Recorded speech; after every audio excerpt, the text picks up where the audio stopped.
When you're dragging during the day and your energy is low, do you reach for one of the popular energy drinks to give you a boost? Well, with today's stressful lifestyles combined with the lack of quality sleep at night, millions do just that to keep them going.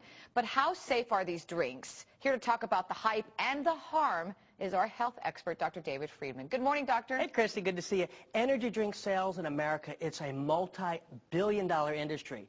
Now, let me start off by saying some of these drinks do have some good energy-producing herbs and B vitamins, but most of them, they're just loaded with caffeine and sugar. And Lord knows you and I have talked about caffeine several times on several shows, because you know how much I love my cup of coffee. Java Queen. There you go, the Java Queen. Cuban coffee, I may add. But tell me the difference between like the energy drinks compared to sodas and coffee. The average soda has around 30 milligrams of caffeine per can. The average amount of caffeine in a cup of coffee is 60 milligrams. You ready for this?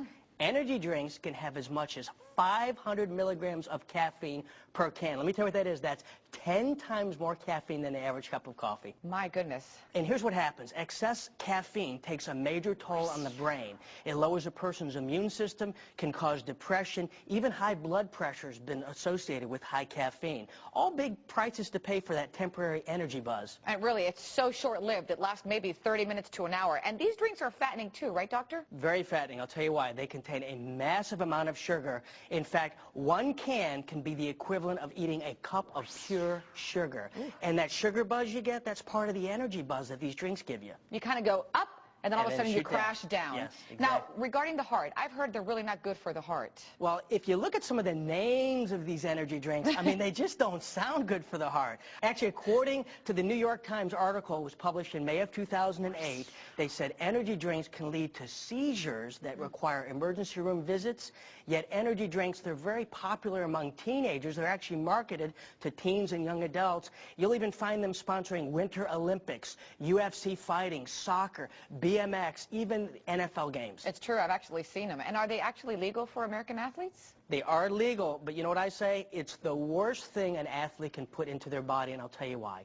Energy drinks, they cause severe dehydration of the body, where drinks like Gatorade, Powerade, and vitamin water, they actually replenish minerals and water that's lost during activity. So those are the good drinks, not the energy drinks, because here's what also happens. Energy drinks act as a diuretic, so they cause you to lose water. Well, you know, during exercise and sports, that's when the body really needs water.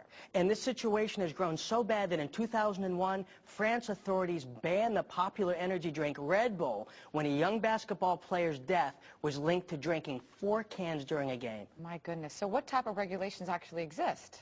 That's the scary part. The FDA does not regulate caffeine content in these energy drinks. Very little research has been done on these drinks. Also, these drinks, they're catered to the young adults. So many bars and clubs, they mix energy drinks with alcohol. Ooh.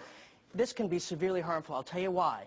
There's been reports of people dying from the mixture. According to research published by the Wake Forest University of Medicine, students who consumed alcohol mixed with these energy drinks were twice as likely to be injured, need medical attention, and twice as likely to drive while they're intoxicated. Which is not good at all, my goodness. Not good. Well, what it does is the stimulant properties of these drinks mask the feeling of intoxication. So what this does is it leads a person to drinking well beyond the safe limit. So are there any safe alternatives? I mean, I've never tried one, I'll be honest. I don't need it personally. I'm very hyper. Don't need it. No, you are. Thank you, Dr. Friedman, for being so honest to our viewers.